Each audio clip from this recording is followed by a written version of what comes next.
What's up, guys? I hope you enjoyed last week's video.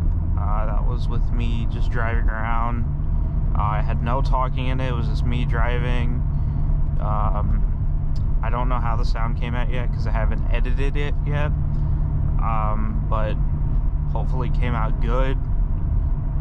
I know there was a couple comments on a few videos before that wanted me to just drive and actually, I guess, put some gas down, if that makes sense. But yeah, so hopefully that turned out well. I haven't edited it. I've just filmed it, actually. It's on the same drive. This is my drive back from that drive. But on this video, I just want to talk about some things I've noticed on this drive. I've done this drive so many times with friends before, but because I'm not following anyone or being followed by anyone right now, I've just really just drove around, looked at stuff, and then just thought about other videos I could make. And I think this one I want to talk about 5 things that I don't like about my vehicle personally. And it's very small things, of course. It's not gonna be like, oh yeah, this car sucked. But it's just things that I've picked out over almost 1 year of owning this car. So the first one is, if you watched last video, you could hear like a buzzing coming from up here. I'll try to replicate it in this video if I get into a long enough straight. But it's a really common issue on C6 Corvettes. It's with like the air cowl. It's like right under the windshield, and it starts buzzing after you hit a certain amount of speed, because the air starts to get in between the cowl and the windshield, so it starts to like make it vibrate and buzz. So that's one thing I really hate about my car, and I've been really bad about fixing it. I bought the tools to fix it. All you really need is 2-sided tape, but I figured out about the problem when I bought the car almost a year ago, but I've just let it be. I don't know, I kind of got lazy on that, but I noticed it again today, and it was really loud because I'm not talking to anyone, or I'm not focused on anything else other than just driving, so it stuck out to me today. Another thing is how this trunk in my car is a boom box for the muffler delete. It just echoes in here, and I'm sure you'll hear it. You probably hear it right now, actually. It sounds good, but sometimes it's like a box with pumped in audio. It's a lot sometimes, but it sounds amazing, and I'm sure if you have a muffler delete or a straight pipe, you know exactly what I mean. But this trunk is just a massive boom box for the mufflers, and it is so loud at times, and it gets really annoying. And then the third thing, I think you could call it 2.5, but I'll just make it third, is how everything in this car vibrates when I'm on the gas or even just cruising, because like all of this old plastic everywhere is just rubbing on top of each other. So whenever I like hit the gas a little bit, like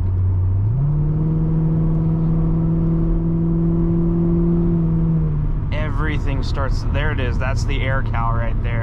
And then you could probably hear some of this old plastic, and all this old plastic just rattling, and it gets annoying at times, and you can tell how old the car is just from that. But I mean, yeah, it just shows the age of the car.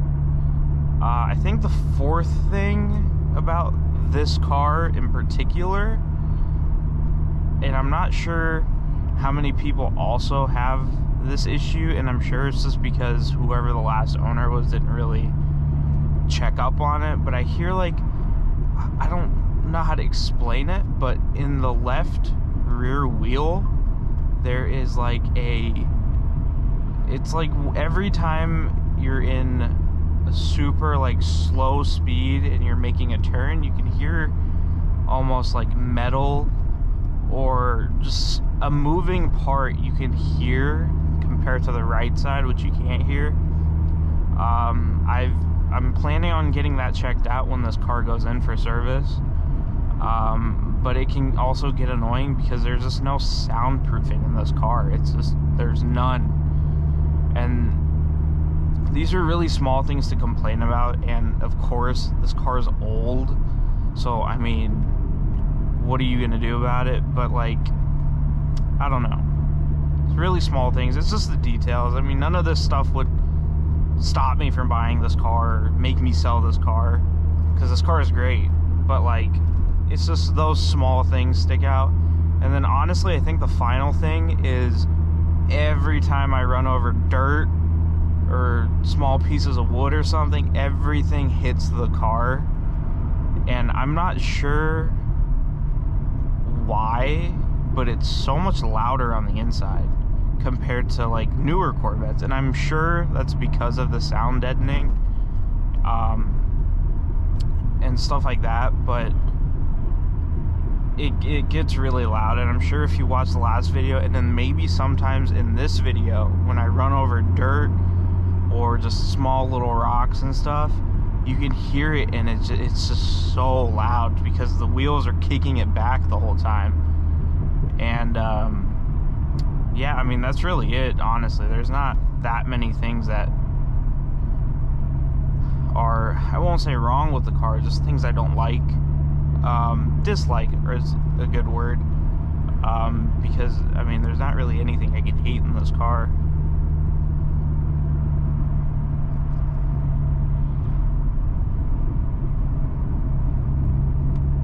So if you guys have a Corvette, let me know what you dislike about your car.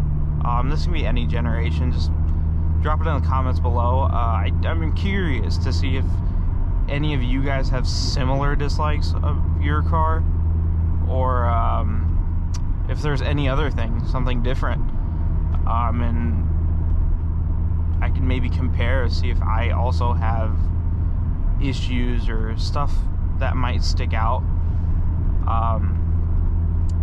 But yeah, I really do hope you enjoyed this video and the last video. Like I said, I didn't talk at all in the last video.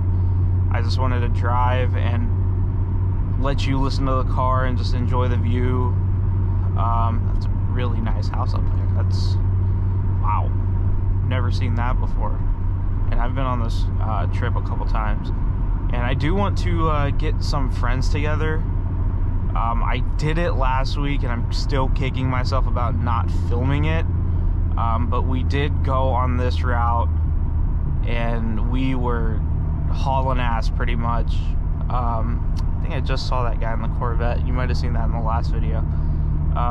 But we were pretty much hauling ass, just ripping through the twisties, and it was really fun. It was myself, one of my friends has an M3 convertible, and one of my other friends brought his father's Z06, but he drives an S4, but that Z06 rips. It is crazy.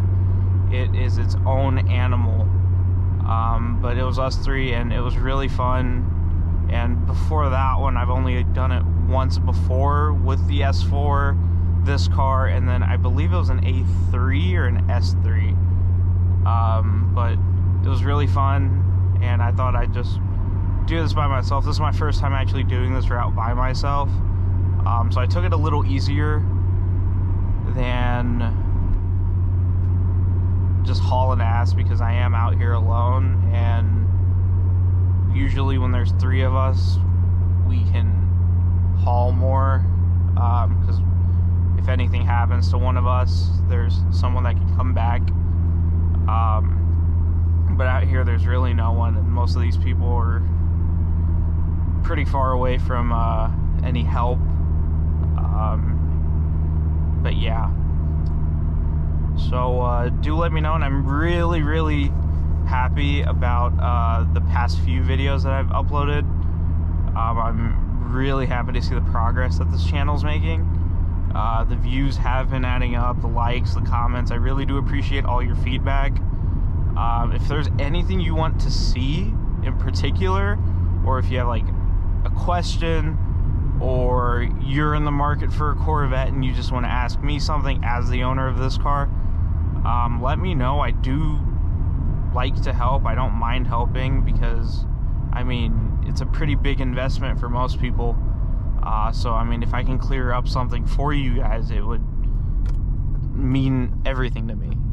Because no one helped me when I was buying this car. I did this all alone pretty much, with the few videos out there that aren't dated on C6s, or it's not just like random driving, or these straight pipe vets that are just hauling ass on the highway. So yeah, do let me know. I've had a few questions about what I would buy this thing for as it sits in today's market, or if I was to sell this, how much would I sell this for? So that was listed in some previous comments, so do check those out if you're curious. And I've had some other questions. Those have also been answered. If you have anything else you want to see, just let me know. I can try to and I'm also on break right now from school, so I have a little more time to actually film stuff and just get a couple videos out here and there. But yeah, I do plan on filming some more this break.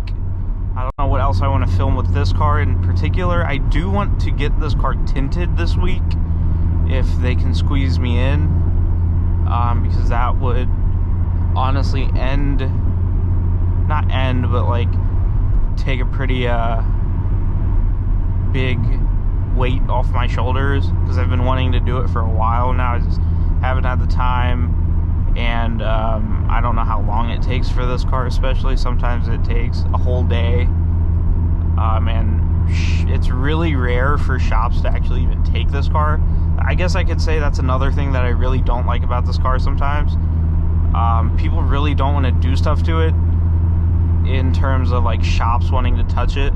Like window tint alone, I had one shop charge me $900, or not charge me, quote me $900, and I told them to kick rocks. But it's really hard to find someone that wants to tint this car, especially that rear glass. The front and the sides, it's not an issue, but it's that rear glass back there, because it's curved. They say that the tint ends up not sticking right, so you'll have streaks along the curves, and it doesn't look good, and they don't want to put that product out in the end. So yeah, I did take this car to get tinted once last year, and they had completed it up until the back glass, and they said they couldn't do it, so they took all the tints off. They said, don't even worry about it, we're not going to charge you for anything, which is fair. And this is where I get all my window tints done. It's just a local spot, and they're really good people, really honest people. But they called me 2-3 hours later. They said, listen man, we can't finish your car, you're gonna have to come pick it up. So since then I haven't really messed with the tint much, but there was a shop that I emailed, and they said that they do them all the time, and it's a pretty big company as well, and they charge reasonably. I think it was like $300 to $400 for everything, which is fair compared to $900, and I'm more willing to pay for that than $900, which is still beyond crazy to me. But yeah, so I think maybe the next time I film with this car, I might have tints on. I'm planning on doing all of the glass, just because I've had this car as a fishbowl for so long that I think I'd prefer it to be darker, and it just looks better on the outside being a black car. So yeah, that might be different by the time I film another video with this car. I am also working with a few businesses to film some of their cars. I feel like the point of this channel probably won't be to film regular cars, in terms of like daily drivers and stuff like that. I think people have there's a certain niche for this channel. I think it'll be those cars that only a few people drive and mod, so like Corvettes, 4Runners, stuff like that. And then maybe some cooler cars here and there if I can get my hands on them. But overall, yeah, that's really it. Just a quick little update. And like I said, if you have anything that you want to see in particular, just let me know. And I will be sure to film that up for you and push it out sooner or later. I do try to only not film, but also upload like once a week. I've made that day Thursday because it works out pretty good, and I think right before the weekend is like perfect for when videos come out. But yeah, let me know. Remember to just like the video, comment, subscribe, share it too. It's really nice.